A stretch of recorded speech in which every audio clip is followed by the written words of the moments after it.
We're now going to introduce the concept of spectral methods. Spectral methods are a really important class of solution types for partial differential equations, and they include things like the Fourier transform, which are a way of, instead of doing discretization that we've done so far, which is finite differences, now we represent solutions in global bases, Fourier modes for instance, and these are generally go under the name of spectral methods. In other words, I can expand my solution in a basis set, and then using that basis set, I can now solve the problem with global modes.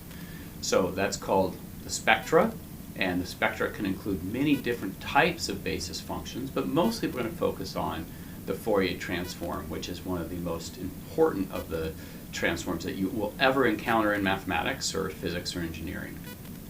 So it goes back all the way to Joseph Fourier. Here is Joseph Fourier. He worked in the late 1700s, early 1800s, and he proposed this idea, which is I can represent any function as a linear superposition of sines and cosines. And of course, it was a sort of a revolutionary idea because functions, sines and cosines, we think of only as being periodic functions. And so when I have some much more complicated function that doesn't look anything like a sine and cosine, Joseph Fourier said, actually, that's no problem. If you give me this basis expansion set, I can now represent that in terms of sines and cosines. This, of course, set up the foundations for more a broader way of considering how to represent functions in terms of basis expansions. And so we're going to concentrate on Fourier expansions because it is the workhorse of industry, engineering, and science. And there's a reason it's the workhorse, and it comes down to two key properties that I'm going to show you in a minute. So first of all, here is the definition of the Fourier transform. If you're in space, this is a Fourier transform in space. So when I'm in the spatial domain f of x, I can multiply by e to the negative I kx, and it moves me into the Fourier domain with k are the wave numbers. So here's the wave numbers, e to the I kx, so k are like the frequency content, spatial frequencies. I can also have a Fourier transform in time, in which case I am transforming into the frequency domain, the frequency of time, temporal frequencies. And this is how I come back. You basically multiply by the opposite of this kernel here. In fact, that's what's called the kernel. The kernel is either e to the I kx or e to the minus I kx, whether I come in or out of the Fourier domain. And so there, one sign goes in, one sign comes out. So this is the definition of the Fourier transform. And what we've done is we've done a lot of analytic work on this. You can analytically transform functions if you can do this integral. But in practice, what we often do is we approximate these integrals by discretization. We've already spent quite a bit of time discretizing our problems into a finite number of points, and as soon as you start talking about discretization, I can take this discretization of integral and it's just going to turn into a sum instead. And we'll show that in a minute, but here are the key properties I mentioned that are so important and why the Fourier transform has become one of our leading basis expansion techniques and really the sort of center point of spectral methods.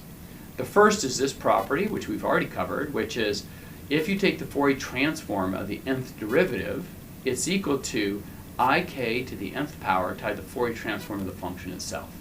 So think about how easy now it is to differentiate. You have a function you want to differentiate. All you have to do is Fourier transform it. And if you want the nth derivative, you just multiply ik to the nth power, and then you inverse Fourier transform it. It's a very simple algorithm. And so how the Fourier transform handles derivatives is actually really important. So that's one of its key properties that you have available to you and why it's so useful for solving partial differential equations and differential equations. But there's a second key property is the amount of effort it takes to get into the Fourier domain and back, which is the computational requirements or computational cost for doing it, it's n log n. So it's a very fast transform. In fact, the Fourier transform that we typically use is called the fast Fourier transform. Of course, all computational methods are fast in principle, but when you get to n log n speed, you get to put the moniker fast in front because there's many other basis expansions you could use, but there's very few, in fact really two that I'm going to show you, that can do it in n log n speed. And so that kind of computational speed becomes really important in practice for solving large-scale PDE systems. So those are the two properties, and you'll see we'll be using them extensively throughout for solving partial differential equations. But first, let's get to now the definition of the Fourier transform in a discrete environment. In other words, when I take these integrals and I take those integrals and turn them into sums. And here's what this looks like. And this is the definition of the Fourier transform now. And notice what I have now is a sum over frequencies. N here, n goes from 1 to n. So I have a number, I discretize into n points, which means I have n Fourier modes that I'm going to be using, and each of the Fourier modes has a discrete frequency. And coming back, so when I come in, it's e to the minus I. When I come back with the kernel, it's e to the I. Just like I had previously here, coming in e to the minus I, coming back e to the I, you get the same kind of concept here. And the k and the n, k are the wave numbers, the k space that you'd move into, and n is sort of your spatial domain, or f of n. So this is really your x domain, if you want to call it that. So you could either do this in time or in space. But those are the Fourier transform pairs that we have available to us. And so when you Fourier transform a signal, your job then is to compute, right, when you go into the Fourier domain, you have to compute what the weight of, if you take a given function, how it projects into this space of Fourier representation. And you can do that in n log n time through the fast Fourier transform algorithm that we're going to walk through actually here today. Okay, so first of all, we're going to make this representation a little more compact. There's two key parameters here. There is these two wave numbers, n and k. And so I'm going to parameterize this here with omega nk. So I'm going to write the kernel term here, right, as, you know, look, in this kernel, I want to also emphasize that this kernel e to the I through the Euler relationship is cosine plus I sine. So the e to the I includes this cosine and sine term, so sinusoidal terms are there, and so it's all oscillations. They're between 1 and minus 1. But you also have this ability to have a phase difference between these. And so this is a really nice representation of the solution. But also, you start to see right away, you could imagine amending this Fourier transform with just a cosine transform. So maybe you want to just say, I just want to use the cosine terms of this for the transform, or the sine transform. So those are both available to you. You could have a discrete cosine transform and a discrete sine transform. The sine and the cosine transform, instead of periodic boundary conditions, the cosine has no flux boundary conditions, and the sine has pinned 0 boundary conditions. In either case, the kernel, or this omega nk, is basically capturing the kernel terms parametrized by the two n and k. Remember, the n and k are discrete versions of what we have here in the Fourier transform, which are k and x. Okay, so one way to think about it, at least in the spatial domain, e to the I kx, this k gives you essentially the frequency of the oscillations, and if you're coming back, the x looks like the frequency in space as well. Okay, so that's parameterized here. So that is the basic building blocks of doing this expansion, is using these sines and cosines, or e to the I kx, parameterized by two frequencies n and k. Okay, so here's what they look like, by the way. I'm plotting here the real part. This is the first 5 Fourier modes in that expansion that we have here. So you can start to see the structure that emerges from there. As I increase in frequency, you can see more and more oscillations here in the Fourier domain. If you choose to just do a sine expansion, here's your first sine mode. That's sine 1x. The second one is sine 2x, sine 3x, sine 4x, and so forth. What's important about this is that you see here for the sine transform 0 boundary conditions. What you also see here that I haven't made explicit is that the Fourier transform is going to assume that you are working on a 2 pi periodic domain. That's going to be the way that FFT works. So what you're going to have to think about is if you're working on a domain that's negative L to L or 0 to L, you're always going to have to rescale it down here to 2 pi. Okay? And by the way, here's the cosine transform. This here, cosine 0x, that's a constant. That's 1. And then here's cosine 1x, cosine 2x, and so forth. So all these are embedded here. I could have a cosine transform, a sine transform. Notice that the cosine transform has no flux boundaries. Sine has 0 boundary conditions. And if you do the Fourier transform, which is e to the I kx is the kernel, then you have periodic boundary conditions. So this gives you some options, but it also highlights the biggest weakness of using the FFT, or the Fourier transform, or this particular spectral transform. This transform has limited capability of handling boundary conditions. If you have periodic boundary conditions, or pinned, or no flux, you should always use a Fourier transform. That's kind of like, essentially, it's going to be the fastest method, the most accurate method. And in fact, the accuracy of the Fourier transform is what's called exponentially accurate. So unlike finite differences, which when you do your Taylor series approximation gives you an estimate for the error, like a second order scheme has a delta t squared as the error, this is exponentially accurate, which is beyond all orders of a Taylor series expansion accurate. And so it's a much more accurate scheme, and so if you could ever use a spectral expansion, especially since it's only n log n to come in and out of it, you always do. We're going to talk a little bit more in detail about comparing methods later, but for now, keep that in mind, that what you'd always want to do if you can is use a spectral method if possible. And by the way, so just this is a summary, here is what these expansions look like. We have the FFT, so the fast Fourier transform, the DST, discrete sine transform, DCT, discrete cosine transform. And here's what these transforms look like. And what you're responsible for producing is the coefficients of the expansion in the Fourier domain, and that is done in n log n time. And I'm going to show you the algorithm that does that. It's also got periodic boundary conditions, pinned boundary conditions, or no flux. So here are the boundary conditions associated with each of these transforms. And instead of this being 0 to L, L here is 2 pi. So it's always going to be assumed, if you're using any of these methods, that you're on a 2 pi periodic domain. So it's important that if you're on a different size domain, you have to do a rescaling to get it down to this size. Okay, so let's talk about what really has driven the FFT to be the dominant algorithm. Obviously, there is this idea that it has this very nice derivative relationships. In other words, the nth derivative is just the Fourier transform times ik to the nth power. But there's one other factor that has really driven the rise of these spectral methods, and that is the fast Fourier transform, which is the Cooley-Tukey algorithm.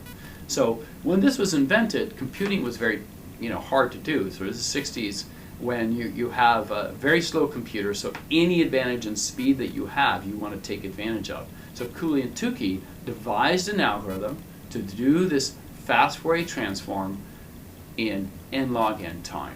And so in some sense, that's the standard to beat. If you can ever develop an algorithm that can solve something faster than n log n, you'll be famous, because this is sort of the high watermark of how fast you can actually solve a problem. The fastest you can update a problem is in order n, and n log n is very close to that. So even if you get to n log n, people sometimes can have methods that solve it in half n log n or a third n log n. They're playing with a coefficient in front. But n log n is the scaling that really is sort of at the very top end of what we would be doing computationally. Okay, so first of all, we're going to build a matrix. This is the fast Fourier transform matrix. As we showed in the finite differences, differentiation is just simply a matrix multiplication. So you're going to take your vector of solutions, hit it with a differentiation matrix, and you have the derivative. Same thing with the fast Fourier transform. We're going to hit it with a matrix, and when we do that matrix multiply, we're going to end up in the Fourier domain. So we're going to start off with a vector in the space domain or time domain.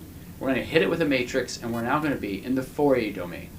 Okay? So that integral that we showed, which becomes discretized into a sum, moves us into the Fourier domain through a matrix multiply. And the matrix multiply that we're going to do is f of n right here.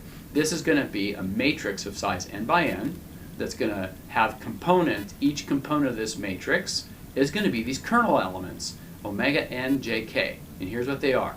So the j and the k, remember, are parameterizing the frequency components of this transformation. So that's it. That's how we're going to do this. Now normally a transformation like this would cost you order n squared, because you've got to update all n squared components of this matrix. But here's what Cooley and Tukey observed. This is the critical observation that allows us to move forward to n log n. Is that the key observation is that these components here, if you squared the 2n component, it's equal to the nth component. This allows us a way to package the data together. And by the way, this is very simple to prove. You could just take omega 2n, square it, you get this, which is just omega n. It's trivial algebra to do this. And this is the trivial observation they made, but it has huge implications in actually computing this Fourier transform.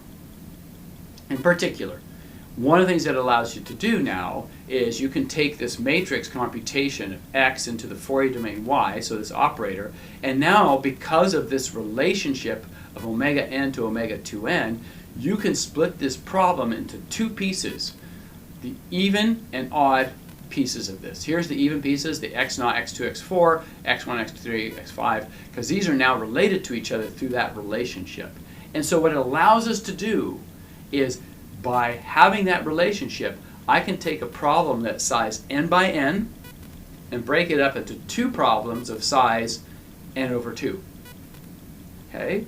Now you may not think that's important, except for now I can take each of those problems of size n over 2 and break it up into two problems of size n over 4, and so forth. And so you have this mapping of solving now smaller matrices, acting on these to get out the even part and the odd part of that Fourier transform. But now these are problems that are half the size of the original matrix, right? These are, this m is n over 2. So remember, when we solve matrix problems, typically when we're solving them, to solve these things, it costs us a certain amount of computation. So for instance, Gauss-Seidel, Gaussian elimination costs us n cubed to solve an n by n problem. But now what we're going to do with this observation and breakdown, we're going to take this, we're going to keep operating on it, and we can keep breaking it down all the way to, here's how we're going to do the reconstruction. As we break this thing down to smaller and smaller problems, this is how we do the reconstruction. And really what we've done, the key insight, what it allowed us to do, is we took one problem that was size n by n, we broke it down into two problems of size n over 2 by n over 2, four problems of n over 4 by n over 4, and so forth, all the way down to n problems that are size 1 by 1. And a 1 by 1 is trivial to solve, and then all you have to do is glue it back together, and here's the formula for doing it. Okay? Notice that when we break it down, this is what's creating this weave pattern in the butterfly type pattern inside of the algorithm itself. Is as you break this problem down, it starts to set the problem up to cross list over. And I'll show you this in sort of in a graphical way in a minute, because what I really want to do is get down to here, and I can solve 1 by 1 problems. So it's order n to solve for all of the 1 by 1 problems, and it's log n to glue it all back together. That's the operation count. So this is one of the most important features of the Fourier transform. In many ways, the Fourier transform is unique in having this n log n speed because of the relationship of the Fourier coefficients to each other. Let me show you this in a pictorial representation. As I go through the Fourier transform, look, this is what it happens. So you're going to take this thing, it breaks it up into problems that are smaller and smaller and smaller. So if you look at what's happening here in this mapping, you look over here, this problem starts off here. Look, these 4 points, here's this 8 by 8 becomes a 4 by 4 over here, and notice the interleave that happens. You've broken up to two problems, and then I break this up again into one problem here, one problem there, and then these two problems are then 1 by 1s. And notice what happens here. This butterfly algorithm flips everything around. And I've already shown a picture of what the Fourier transform looks like in the Fourier domain, and this is the picture that it looks like right here, and this is why when you do the Fourier transform, it takes n log n to get here, and unless you do an FFT shift, you'll just, when you look at the Fourier transform, it's completely switched over like this. Same thing with your wave numbers. And by the way, you do all your operations in this space here. And as you have to keep in mind that when you use the Fourier transform, you're going to be in this shifted space. So you have to remember when you do your operations, like taking derivatives, you're working in this space right here. Okay? So very important to have that in mind as you do operations there. And you could say, well, why not just rearrange it? Because it takes computation to rearrange it. It's not that big of an overhead, but the entire idea of computing is to go fast. So why slow it down when you could just easily understand the space you're in and do everything in the space correctly? So that's the basics of the Fourier transform. It is a concept of represent everything in terms of sines and cosines, or for a discrete sine transform, just the sines, or a discrete cosine transform, just the cosines.